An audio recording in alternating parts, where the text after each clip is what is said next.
फेरु फेरु रहीगला जेएसडब्ल्यू। एही वर्ष फेब्रुआरी मासरे पूर्ववर्ती सरकार बा बीजेडी शासन समय जेएसडब्ल्यू रो ओडिशा सहित चुक्ति होइतला, किंतु आज जेतबळे खबर प्रकाश पाइला एवं जातीय गणमाध्यम रे मध्य याकु नै चर्चा चलिला। परवर्ती समय रे ओडिशार गणमाध्यम रे मध्य एई खबर बाजिला जे जेएसडब्ल्यू ओडिशा रु मुह फेरई नब एवं महाराष्ट्र जीव। ए तमाम विषय रे आमे आलोचना करिबा। मो सहित अछंती न्यूज रूम रो एडिटर मनोरंजन सर। सर आज सकाळु आमे देखुछु जे न्यूज रे गोटे परे गोटे न्यूज जेतबळे अपडेट होची, प्रथमे कहा गला जे जेएसडब्ल्यू ओडिसा रो मुह फेरैबो। नवीन पटनायक को जेतबळे सरकार थिला से समय आसीथिले 40,000 कोटी रो विनियोग होइतला एवं परवर्ती समय पुणी थरे कहा गला जे नाइ जेएसडब्ल्यू जीवन। ए तमाम घटना विषय रे मु आपन कोठु जानिया पई चाहि।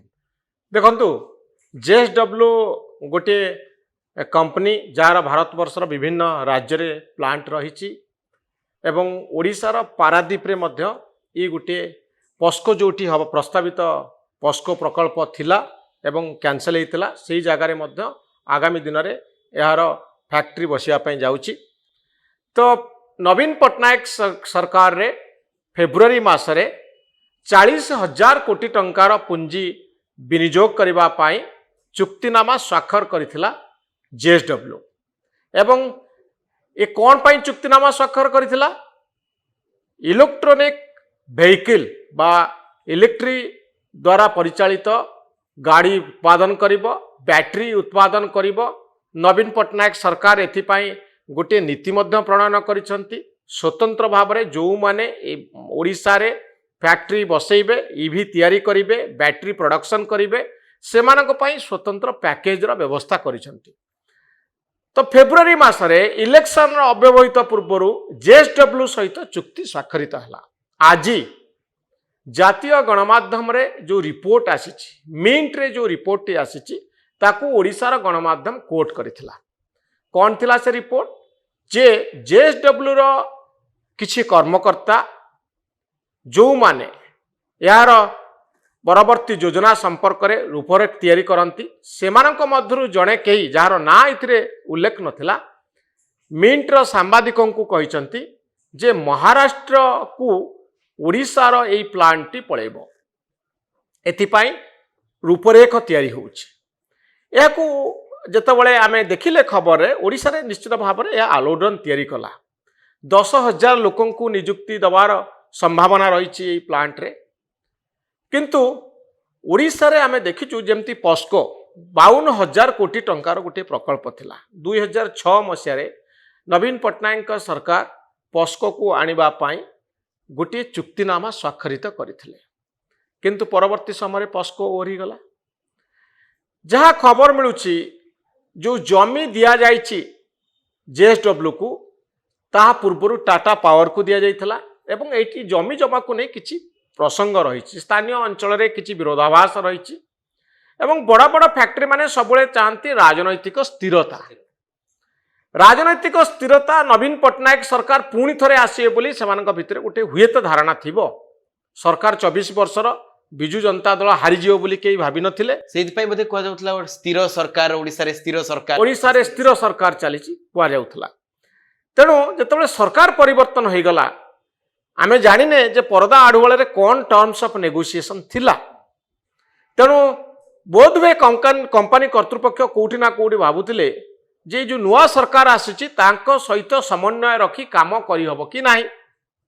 एवं आउ गोटे कथा घटुची महाराष्ट्र रे इलेक्शन चलची एवं समान प्रकार रो गोटे कारखाना महाराष्ट्र रो नागपुर रे होबा पई जाउची बोली सेठाकार मुख्यमंत्री प्रेस कॉन्फ्रेंस माध्यम रे प्रकाश करथिले।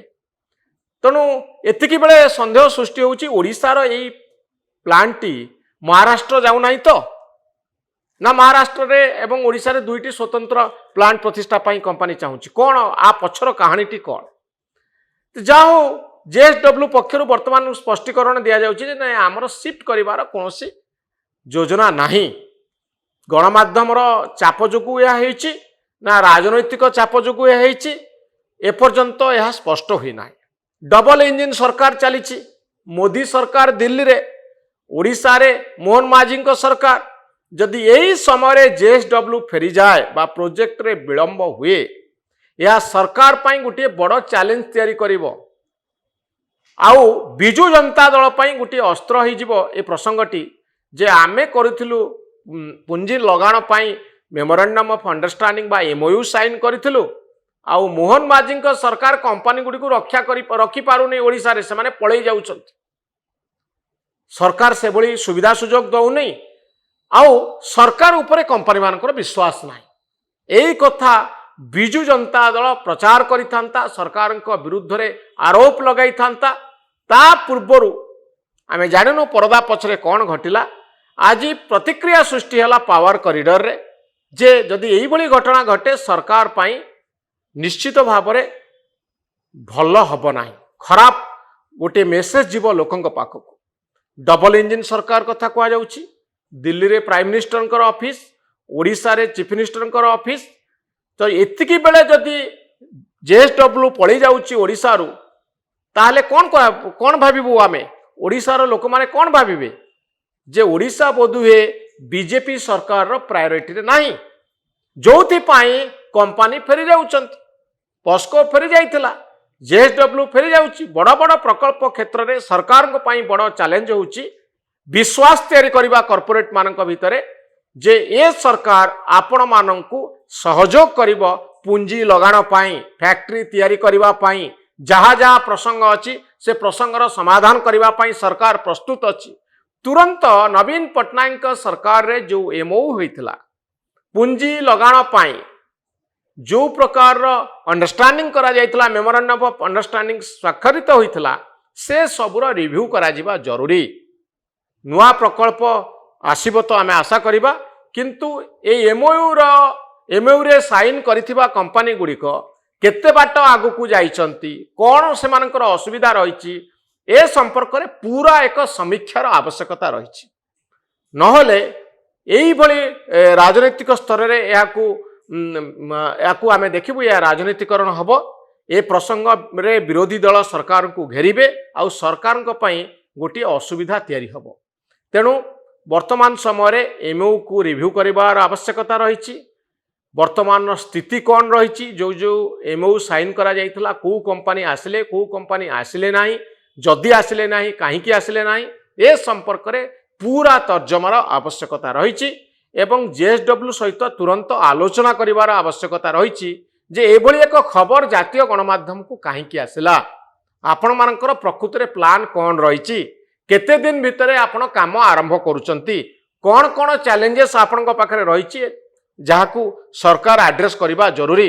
ए संपर्क रे तुरंत जेएसडब्ल्यू सहित बैठक करिवार आवश्यकता रही। जेहेतु पारादीप रे गोटे बड़ फैक्ट्री लगेबा पई जाउची जेएसडब्ल्यू, केबे हेले ओडिशा सरकार को कथा को टाळीबार क्षमता गोटे कॉर्पोरेट रहिबो नाही। एवं मोदी सरकार अछंती दिल्ली रे, सेतिकी बेले एते बड़ घटना ओडिशा रे घटी पारिबो नाही। ओडिशार जो राजनैतिक दलगुड़िक अछंती, विशेषकर भारतीय जनता पार्टी ए क्षेत्र में चाप सृष्टि करिवार आवश्यकता रही। आपण देखिबे महाराष्ट्र रे, गुजरात रे पृथ्वीर बड़ बड़ कंपनी माने टंका लगाण करूछन, पुंजी निवेश करूछंती, फैक्ट्री लगौछंती। ओडिशा रे काहेकि एटा ही परिबो नाही? आमे तो कहउछंती जे ईस्टर्न इंडिया रो विकास हबो बोली मोदी सबले कहउछंती, पूर्वोदय योजना कथा कह जाउछि। सेतिकी बेले ओडिशा रो गोटे फैक्ट्री महाराष्ट्र पळै जिवो, या निश्चित भाव में गोटे चैलेंज तैयारी करिवो बीजेपी सरकार प्रति। तेणु ओडिशा रे पुंजी लगाणर आवश्यकता अछि, शिल्प कारखाना बसिबार आवश्यकता अछि, व्यापक भाव में यहाँ हवा जरूरी। जो माने चुक्ति स्वाक्षरित करिसंती से माने किभली फैक्ट्री लगाइबे से क्षेत्र में एक बड़ धरणर समीक्षार आवश्यकता अछि, एवं तुरंत सरकार याकू सहयोग करबा आवश्यक दरकार रही, एवं सहयोगर हाथ बढ़ेबार आवश्यकता रही। कंपनी गुडी को जदि आसीबो ताले जो दादन समस्या कथा कह जाउची, ता मध्ये अनेक देखंतु दादन हटिबो, दादन मुक्त ओडिशार आह्वान भारतीय जनता पार्टी इलेक्शन समय कहिछि। जदि फैक्ट्री पळेबे ताले दादन हटिबो केमिति? ओडिशा लोक महाराष्ट्र जिबे, महाराष्ट्र रे दादन खटिया पे आमे जाउनु को, हमर आंध्र प्रदेश जाउछु, भारत वर्षर अलगा राज्य को जाउछु, गुजरात को जाउछु। तेणु वर्तमान तो समय आसी जे अलगा राज्य लोक माने ओडिशा को आसीबे। तेणु दादन मुक्त ओडिशार आह्वान देइथिबा भारतीय जनता पार्टी ए सुजोग को हाथछड़ा करबा उचित नुहे। पुणी 4 वर्ष परे 5 वर्ष हेला बेलू निर्वाचन आसिब, लोक ये प्रश्न पचारे दादन मुक्त ओडिशा पाई कौन सब योजना हाथ को निगला, फैक्ट्री में आसबार थिला किंतु फेरीगला।